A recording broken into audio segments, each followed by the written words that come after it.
आज के अनुग्रह दैनिक मनन में एक बार फिर से आप सबों का हार्दिक स्वागत है। मैं हूं आपका मित्र, आपका भाई अजीत होरो। मित्र, आज के विमर्श का हमारा थीम है, रादर ये एक वक्तव्य है। उस वक्तव्य को पहले आपके लिए पढ़ता हूं, उसके बाद हम आज के मनन में चलेंगे। तो आज का हमारा थीम होगा, इससे पहले कि क्रोध आपको कंट्रोल करे, आप क्रोध को कंट्रोल कर लीजिए। तो इसी क्रम में आज हम मनन करेंगे नीति वचन उसका 14वां अध्याय और उसके 17वें पद पर। यहां लिखा है, जो झट क्रोध करे वह मूढ़ता का काम भी करेगा। तो आज के पद के द्वारा अब ये आपके लिए साफ हो गया होगा कि आज हम क्रोध ही नहीं लेकिन क्रोध प्रबंधन या एंगर मैनेजमेंट के बारे में बातचीत करेंगे। मित्र, बाइबल 7 भयंकर पापों के बारे में बात करती है, जिनमें से सबसे पहला जो भयंकर पाप है वो क्रोध ही है। अगर आप परमेश्वर के वचन को देखें तो मानव सभ्यता के इतिहास में जो पहली हत्या हुई, जो पहला मर्डर हुआ, हम जानते हैं कि आदम के बड़े बेटे है ना कैन ने अपने छोटे भाई हाबिल की हत्या की। इस पहली हत्या की जो मानव सभ्यता में हुई, मुख्य रूप से जिम्मेदारी क्रोध की ही है। उसने क्रोधावेश में आकर उसने अपने भाई को मार डाला। आगे चलते हैं। मैं ये बिल्कुल नहीं कह रहा हूं मित्र कि क्रोध करना ही नहीं चाहिए। यह तो मनुष्य के लिए असंभव है। मनोविज्ञान के अनुसार क्रोध एक स्वाभाविक भावना है जो हम सब में होती है और कई बातों में यह लाभदायक भी होती है, विशेषकर किसी का सुधार करने में, अन्याय के विरुद्ध बोलने में, गरीबों के शोषण को देखकर, भ्रष्टाचार और अनेक ऐसी कई बातें हैं जो अनैतिक हैं। तो ऐसी हालत में हमारा क्रोध, बिल्कुल मैं इस समय कहना चाहता हूं, वो अवश्यंभावी है या वो होना चाहिए। लेकिन मुख्य बात जो आज हम कर रहे हैं वो हम कर रहे हैं क्रोध प्रबंधन या अंग्रेजी में एंगर मैनेजमेंट के बारे में। मैनेजमेंट एक बड़ा अच्छा शब्द है, हिंदी में इसको प्रबंधन कहेंगे। मित्र, चीज कुछ भी हो, यदि प्रबंधन ठीक ना हो ना तो वह चीज हानिकारक हो जाती है।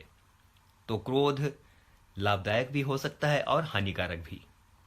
हमें आज के मनन में मुख्य रूप से यह देखना है कि हम अपने क्रोध को मैनेज कैसे करते हैं। आइए सुनते हैं। तो आज के उसी पद में एक बार फिर से चलते हैं, नीति वचन 14 उसका 17, जहां लिखा है, जो झट क्रोध करे वह मूढ़ता का काम भी करेगा।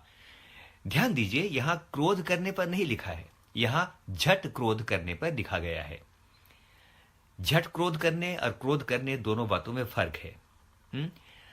आपने ऐसे लोगों को देखा होगा कि उनका पारा चढ़ते देर नहीं लगती, वे तुरंत क्रोधित हो जाते हैं। और कई बार तो ऐसा भी होता है कि बिना किसी बात को ठीक से समझे ही वे क्रोधित होकर अनाप शनाप बोलते हैं या अनाप शनाप वे हरकतें करते हैं और बाद में इस काम के लिए शर्मिंदा होते हैं। तो आइए देखते हैं कि किस प्रकार से हम अपने क्रोध को नियंत्रण में रख सकते हैं। तो पहली बात मित्र, झट क्रोध या क्विक एंगर के भयंकर दुष्परिणाम हो सकते हैं। ये बात संबंध विच्छेद, मारपीट, गाली गलौज और यहां तक कि हत्या तक पहुंच जाती है। सजा प्राप्त अपराधियों के बीच में लगभग 1 दशक पहले आयरलैंड में एक रिसर्च स्टडी की गई तो पाया गया कि उनमें से अधिकांश ने किसी की हत्या इरादे से नहीं की थी। उनका कहना था कि उन्हें इतना तेज गुस्सा आया कि उनसे हत्या हो गई। इतना तेज गुस्सा आया कि उन्होंने अपमानजनक शब्द कह दिए और जिसके कारण कि तलाक तक की नौबत आ गई। कुछ लोग कहते हैं इतना तेज गुस्सा आया कि खाने की प्लेट फेंक दी और इससे भी जी ना भरा तो टीवी ही फोड़ दिया। बाद में सर पकड़कर बैठ गए। मेरे मित्र, दूसरे शब्दों में ऐसे लोग क्रोध को मैनेज नहीं कर पाए। तो आइए अब देखें कि हम किस प्रकार इस मनन को आगे बढ़ाएंगे ताकि हम किसी समाधान तक पहुंचे। तो मुख्य बात है कि हम क्रोध को नियंत्रित करें, ना कि क्रोध हमें नियंत्रित करने लगे। तो हमारा पहला प्रयास यह होना चाहिए कि तुरंत आने वाले क्रोध से बचें और ऐसी स्थिति में अपनी जुबान और शरीर पर नियंत्रण रखें। और हां, ऐसी स्थिति में तैश में आकर, जोश में आकर कदापि कोई निर्णय ना ले लें। ऐसा कहते हैं कि उस समय कोई निर्णय इंसान को नहीं लेना चाहिए जब या तो वो बहुत खुश हो या बहुत क्रोध में हो। मित्र, बहुत बार क्या होता है, क्रोध में हम शपथ खाने लगते हैं कि तब तक चैन से नहीं बैठूंगा जब तक हिसाब ना कर लूं। मित्र, वचन हमें परामर्श देता है कि ऐसे समय में शांत रहकर हम बहुत से अनर्थ को, बहुत सी अनहोनी को टाल सकते हैं। नीति वचन 14 और उसके 19 में वचन कहता है, जो विलंब से क्रोध करने वाला है ना, जो विलंब से क्रोध करने वाला है वह बड़ा समझ वाला है, परंतु जो अधीर है, यानी जिसके अंदर धैर्य नहीं है, वह मूर्खता की ही बढ़ती करता है। मजाक कर रहा हूं मित्र, लेकिन एक गंभीर बात कह रहा हूं इसी मजाक के द्वारा। क्रोध बहुत आ रहा हो तो हर हाल में तत्काल प्रतिक्रिया से बचिए। हर हाल में तत्काल प्रतिक्रिया से बचिए। अगर कोई बहुत गुस्से में आपसे बात कर रहा है तो उसके क्रोध को अपना क्रोध ना बना लीजिए, है ना। तो तत्काल प्रतिक्रिया से बचिए। चुपचाप दांत पीस लीजिए, पांव पटक लीजिए, आप तुरंत उस जगह से हट जाइए, चाहे एक गिलास ठंडा पानी पी लीजिए, यह चलेगा। लेकिन ऐसी स्थिति में अपशब्द कहना, गाली देना और श्राप देना यह बिल्कुल नहीं चलेगा, क्योंकि यह परमेश्वर की निगाह में भी उचित नहीं है। क्योंकि हो सकता है कि आप क्रोध में आकर कुछ ऐसी बात बोल दें जिसके लिए आपको बार बार पछताना पड़े। हो सकता है यह भी कि जो श्राप आप जिसे दे रहे हैं वह आपके श्राप का पात्र ना हो, उसकी कोई गलती ना हो, और अंत में वह श्राप रॉन्ग नंबर में तो जाएगा नहीं। अंत में वो श्राप वापस उसी के पास लौट करके आएगा जिसने दिया है। मित्र, भौतिक विज्ञान में देखेंगे अब अविनाशिता का सिद्धांत है। हमारे शब्द भी नष्ट नहीं होते हैं, ये शब्द हैं, और जिस नंबर से निकला है, यानी जिस यूनिट से वो निकला है, अगर कहीं कोई और पात्रता नहीं मिली तो वो वापस आता है। इसलिए बहुत ध्यान देना चाहिए कि हम क्रोध में आकर किसी को शाप भी ना दें। मेरा कहना यह नहीं है कि आप किसी को कुछ कहिए ही मत, मैं ऐसा बिल्कुल नहीं कह रहा। मैं इस समय यह कहना चाहता हूं, जब मन थोड़ा शांत हो जाए तो अपने क्रोध को या शिकायत को नम्रतापूर्वक प्रकट कीजिए। लेकिन कुलुस्सियों 4:6 के अनुसार आपका वचन अनुग्रह सहित और सलोना होना चाहिए, ताकि नम्रता के साथ आप सामने वाले व्यक्ति से बातचीत कर सकें। क्योंकि जब आप नम्रता और कोमलता से बात करेंगे तो संभवतः उस व्यक्ति के अंदर भी जो क्रोध की भावना है वो जाती रहेगी, और आपकी नम्रता के कारण हो सकता है कि आप दोनों मिलकर परमेश्वर की महिमा करने पाएं। आइए देखते हैं कि परमेश्वर का नेचर क्या है। मित्र, भजन संहिता 103 और उसके 8 में परमेश्वर के स्वभाव का चित्रण इस प्रकार से किया गया है। परमेश्वर दयालु और अनुग्रहकारी और विलंब से क्रोध करने वाला है। तो आइए सबसे पहली बात यह प्रयास करें कि तुरंत क्रोध ना करें, परंतु विलंब करें। आप पूछेंगे, भाई ये कैसे संभव हो पाएगा? Is it possible? मैं कहना चाहता हूं, बेशक यह प्रार्थना पूर्वक अभ्यास से संभव हो सकता है। आइए अब देखते हैं दूसरी बात। दूसरी बात है मित्र, how to manage the anger, कि जिस वजह से भी क्रोध आ रहा हो उस पर ठंडे दिमाग से बाद में विचार कीजिए। सभी पक्षों को सुनिए, स्थिति को समझिए।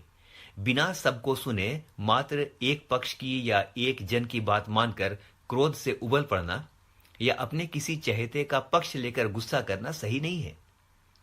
मत्ती 18:16 में स्वयं हमारे प्रभु ने कहा, देखिए वचन क्या कहता है, यहां लिखा है, हर एक बात 2 या 3 गवाहों के मुंह से ठहराई जाए। अगर पुराने नियम में देखेंगे तो लिखा है, बिना 2 या 3 गवाहों के किसी को मत सुन। तो मित्र, बहुत बार क्या होता है कि बिना वेरीफाई किए, बिना किसी बात को ठीक से जांचे, हमारे मन के अंदर का जो क्रोध है वो विकराल रूप धारण कर लेता है। और होता यह है कि बाद में पता चलता है कि वो बात तो वैसी थी नहीं जैसी सोचकर हमने क्रोध किया था। तो परमेश्वर हम में से हर एक को बुद्धि दे। मैं इस समय कहना चाहता हूं, जब हम सबको सुनेंगे, जब हम सारे पक्षों को सुनेंगे शांत दिमाग से, विवेक के साथ, तो हो सकता है कि बात ही कुछ और निकल कर आए। तो मैनेजमेंट का दूसरा हिस्सा यह है कि जब क्रोध आ रहा हो तो ठंडे दिमाग से बाद में उस पर विचार कीजिए, सभी पक्षों को सुनिए, स्थिति को समझिए कि क्या पता यदि किसी ने कुछ ऐसा किया हो तो क्यों ऐसा किया होगा। कोई मजबूरी तो नहीं है, कोई बीमारी तो नहीं है, या कोई ऐसी लड़ाई तो नहीं है जो कि वो लड़ रहा है और शायद उसकी वजह से उससे ऐसा हो गया। तो जब हम समझेंगे मेरे मित्र, तो बहुत हद तक हम अपने गुस्से को, अपने क्रोध को हम कंट्रोल कर पाएंगे। उदाहरण देता हूं, जिस प्रकार कई बार हम भी प्रभु को नाराज करने के लिए बहुत बार ऐसी ऐसी बातें करते हैं, हमारे जीवनों के द्वारा भी प्रभु को क्रोध आता है।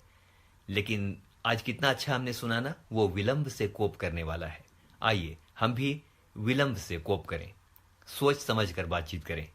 तीसरी और अंतिम बात जो बहुत जरूरी है, क्रोध को या एंगर को लंबे समय तक अपने मन में मत रखिए, क्योंकि ऐसा करना आपके शरीर और आत्मा दोनों के लिए अत्यंत हानिकारक है। ऐसे बहुत से लोग हैं जो क्रोध को बहुत लंबे समय तक अपने मन में रख लेते हैं। एक बात कहूं मित्र, ऐसा रखने वाले लोग, क्रोध को, विरोध को या नकारात्मक बातों को बहुत समय तक मन में रखने वाले लोग घातक जहर का चलता फिरता कंटेनर होते हैं, और यही जहर आगे चलकर रक्तचाप और अवसाद जैसी व्याधियों का कारण बन जाता है। इफिसियों 4 और उसके 26 में वचन कहता है, क्रोध तो करो पर पाप मत करो। सूर्य अस्त होने तक तुम्हारा क्रोध न रहे और न शैतान को अवसर दो। मित्र, सूर्य अस्त होने तक तुम्हारा क्रोध न रहे, यह उसी प्रकार की कहावत है जैसे कि तुम्हारा बायां हाथ न जाने कि दाहिना हाथ क्या करता है। यह एक प्रकार की कहावत है। सूर्य अस्त होने तक तुम्हारा क्रोध न रहे का मतलब क्या हुआ फिर? सूर्य अस्त होने तक, इसका मतलब यह हो सकता है कि जितनी जल्दी हो सकता है उतनी जल्दी क्रोध को खत्म करें।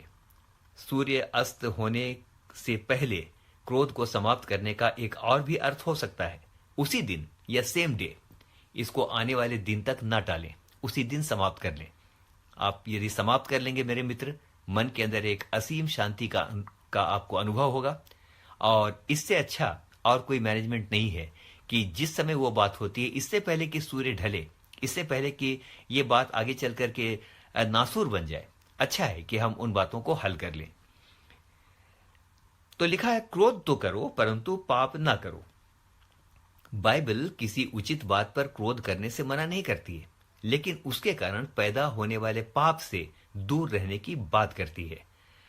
पाप से अर्थ है गंदी बातें कहना, बिना सोचे समझे तुरंत हाथ पैर उठाना इत्यादि।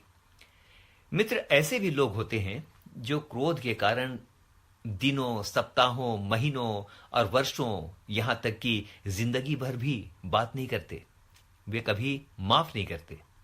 मित्र, हम प्रभु की प्रार्थना में कहते हैं, जिस प्रकार हमने अपने अपराधियों को क्षमा किया है, उसी प्रकार तू भी हमारे अपराधों को क्षमा कर। मित्र, अंत में एक प्रश्न उठाऊंगा, क्या हम परमेश्वर से कह सकते हैं कि रिपीट करूं, क्या हम परमेश्वर से ऐसा कह सकते हैं कि हम ना तो किसी को क्षमा करेंगे और ना ही अपना क्रोध उस पर से हटाएंगे? तू हम पर से अपना क्रोध हटा ले और हमें क्षमा कर। मित्र, ऐसा नहीं हो सकता है ना? ऐसा नहीं हो सकता है। एक बहुत भली सलाह देना चाहता हूं, जो कई बातों में हम सब जरूर कर सकते हैं। किसी भी ऐसे क्रोध को या किसी भी ऐसी बात को रात में सोने जाने से पहले ही ठीक ठाक कर लीजिए। क्या पता सुबह कोई देख पाएगा या नहीं। अगला माने ना माने, अपनी ओर से आप बातों को ठीक कर लें। क्या पता, हमें नहीं पता कि कब अचानक प्रभु आ जाएगा। एक क्षमाहीन हृदय के साथ हम कैसे उसका सामना करेंगे? झुकने में कोई फर्क नहीं पड़ता है मित्र। सुनिए ना, अक्सर झुकने वाला चैन से रहता है और चैन से सोता है, लेकिन नहीं झुकने वाला करवटें बदलता रहता है, दांत पीसता है। जिस पर क्रोध है उसी के बारे सोचता और उसी का नाम जपता रहता है। भला ये भी कोई जिंदगी हुई? तो आइए उसी वक्तव्य के साथ इस समय समाप्त करते हैं। इससे पहले कि क्रोध हमें नियंत्रित करे, हम उसे नियंत्रित कर लें, अन्यथा अंतिम परिणाम इसका जो है वो अनर्थी है, कुछ और नहीं है। तो हम में से हर एक को परमेश्वर बहुतायत के साथ आशीष दे। आशा है कि आज का मनन आपको अच्छा लगा होगा। लिखने से परहेज ना करें, जरूर लिखें और निरंतर संपर्क में बने रहें। इन मैसेजेस को अधिक से अधिक लोगों तक शेयर करें। आपको परमेश्वर बहुतायत के साथ आशीष दे। आमीन और फिर से आमीन।